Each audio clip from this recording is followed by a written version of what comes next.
Découvrez comment nos enfants sont initiés ou influencés par la sorcellerie à travers les livres qu'ils lisent à l'école. Par l'apôtre Aromé Osayi. Dans notre marche avec Jésus-Christ, il arrivera que nous croisions des personnes qui ont été fortifiées par l'esprit de la divination. Et cela fait partie des révélations qui entourent notre mandat. Alors, un exemple de vie rapidement. J'ai été rendre ministère quelque part à Londres une fois et il faut dire que l'église en fait avait une école pas loin d'elle où elle a l'habitude d'aller demander que l'école leur prête leur librairie pour utiliser comme bureau de conseil. Alors, pendant que je me suis rendue à cet endroit, c'est-à-dire là où se trouve la librairie, en fait, pour rendre ministère, eh bien, le temps que les personnes qui étaient programmées pour le conseil ce jour-là, pour le rendez-vous ce jour-là, n'arrivent, eh bien, j'ai pris mon temps pour parcourir un peu la librairie, pour parcourir un peu les rangées de livres. Et je me suis rendu compte, en fait, que la première rangée de livres était faite que de livres sur la sorcellerie, des livres qui parlent de la sorcellerie uniquement. Alors, j'ai poussé ma curiosité pour en savoir beaucoup plus. Alors, j'ai découvert, je suis tombée sur des objets physiques, des objets de la sorcellerie, des objets qui sont utilisés dans la pratique de la sorcellerie. Des objets que je n'ai jamais vus de toute ma vie. Et ce sont des objets, en fait, que l'on découvre dans la connaissance seulement par les livres. Et tenez-vous tranquille, je vais vous dire que cette librairie n'était pas une librairie pour une école secondaire. Non, c'était une librairie pour une école primaire. Et vous savez que quand on était plus jeune, eh bien, on a eu la chance de regarder des films où on voyait que les sorciers s'envolaient à travers un balai. Et donc, ce jour-là, j'ai vu ce balai physiquement. Je l'ai vu là à la librairie. Vous savez, la façon dont les enfants sont éduqués, sont enseignés dans leur système, eh bien, c'est que les enfants doivent avoir les choses dont on parle, la représentation physique de ces objets, afin que les enfants ne se mettent pas à imaginer, mais que les enfants puissent avoir une vue claire, une vue physique de ces objets qui sont utilisés dans la pratique de la sorcellerie, dans leur système ou dans leur histoire. Donc, cette librairie était fortement équipée d'objets et d'instruments utilisés dans la pratique de la sorcellerie. Et ce sont des objets et instruments qui étaient connus uniquement dans les livres. Alors, quand j'ai regardé de plus près la librairie et que le Saint-Esprit m'a éclairé également, je me suis rendu compte que, eh bien, cette librairie, en fait, peut être nommée comme une représentation typique d'un couvent de sorcellerie ou d'un couvent de pratiques mystiques, de pratiques de la magie noire, de pratiques du vaudou, de pratiques de la sorcellerie. Parce que tous les éléments, tous les instruments dans l'utilisation de la pratique mystique, de la pratique sorcellerique étaient présents dans la librairie. Et voilà un endroit, voilà un lieu où les parents emmènent leurs enfants pour aller étudier, pour aller lire. Jésus-Christ l'avait déjà annoncé. Il a dit que la divination est un problème de société. En d'autres mots, il existe plusieurs manières dont la divination a été introduite dans la société. Alors, pour revenir à l'Afrique, vous savez, mon épouse à une école, donc elle gère une école et donc nous avons l'habitude, d'accord, de regarder, d'analyser profondément les livres qui nous sont livrés pour enseigner les enfants. Et il nous est déjà arrivé plusieurs fois de saisir certains livres et de les détruire à cause du caractère mystique qui recouvrait ces livres, à cause du caractère spirituel que nous avons perçu à travers ces livres. Et donc, nous avions été obligés, d'accord, de les sélectionner, de les séparer des livres que nous recevons habituellement. Et je parle bien ici de livres africains, attention.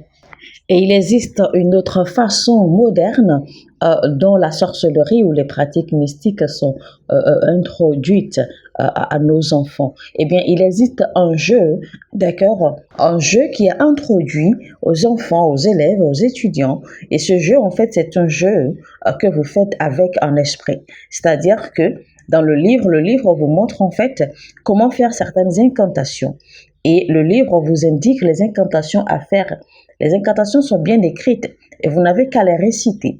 Et vous invoquez un esprit qui viendra à vous. Et par cet esprit, en fait, cet esprit peut même vous aider, d'accord, à connaître des choses que vous ne pourriez connaître normalement, en temps normal, que par la révélation divine. Mais cet esprit vous aidera à connaître ces choses, à découvrir ces choses, à avoir certaines révélations qui ne devraient être données que par Dieu. Pour eux, en fait, c'est un jeu. Pour le monde, c'est un jeu. Pour ceux qui font cela, c'est un jeu. Pour eux, c'est simplement un jeu qui se fait entre soi et en esprit. Vous savez, l'une de ces tablettes de jeu mystiques, de jeu avec les esprits, eh bien, il y en a un qui s'appelle Ouija board. Ok, alors vous savez que ce Ouija board, en fait, c'est comme une tablette qui parle, qui vous permet de parler avec des esprits. Et il y a des inscriptions, d'accord, bien lisibles sur cette tablette qui vous indiquent comment vous y prendre. Et vous savez que ce Ouija board, en fait, existe, d'accord, dans les librairies de nos universités ici en Afrique et précisément au Nigeria. Et c'est également un moyen par lequel vous pouvez entrer en contact et avoir une idée claire à participation avec les esprits d'erreur. Il existe beaucoup d'autres que je sais que vous connaissez. Et ce sont là des moyens par lesquels la divination entre en fonction dans la société et dans la vie des gens. Les gens utilisent également la pratique de la lecture de la paume des mains, d'accord, des gens pour pouvoir en fait pénétrer dans le règne spirituel ou pénétrer la vie des gens pour pouvoir avoir des connaissances et des révélations. Et j'ai eu affaire à un homme de Dieu qui prêchait puissamment, d'accord, il avait la parole, il pouvait prêcher puissamment, il rassemblait assez de foule, etc. Mais le moyen qu'il utilisait pour prophétiser ou pour faire des paroles de connaissance ou pour résoudre des problèmes selon lui, eh bien, c'était par la lecture des lignes de la paume de main. Et donc, il faut vous dire alors que l'esprit qui lui sert, d'accord, de voyager dans le règne astral pour pouvoir avoir ces révélations, c'est ce qu'on appelle l'esprit de l'erreur. Et c'est ça qui le connecte en fait à cette pratique de la lecture des lignes de la paume de main. Jésus-Christ l'avait déjà annoncé. Le diable est parfaitement au courant que l'âme perdue d'un homme, le diable est parfaitement au courant que l'âme d'un homme déjà perdu est constamment à la recherche de connaissances spirituelles. Et donc le diable présente des options, des stratégies, des moyens, des manières, de sorte à séduire les hommes et détourner leur cœur de Dieu. Un groupe de personnes s'était rendu à la montagne pour aller prier.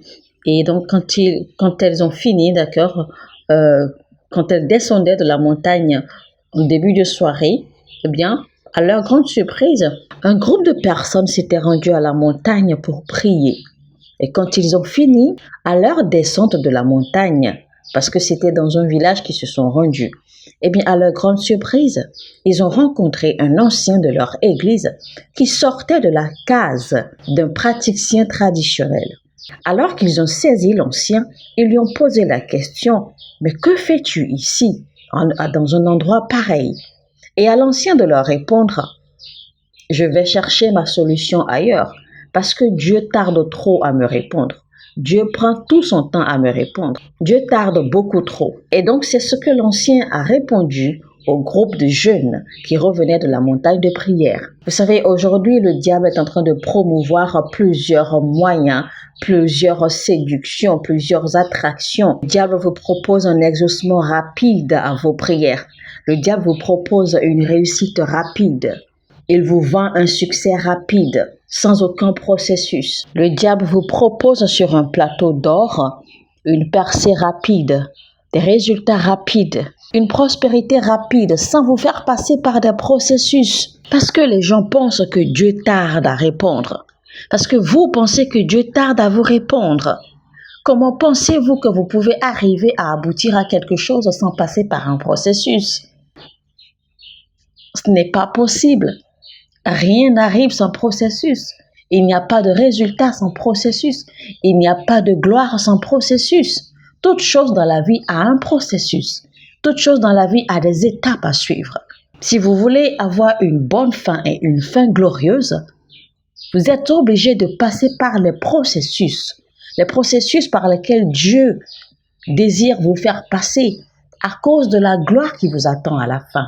C'était comment nos enfants sont influencés ou introduits à la sorcellerie à travers les livres avec l'apôtre Aromain Osaï.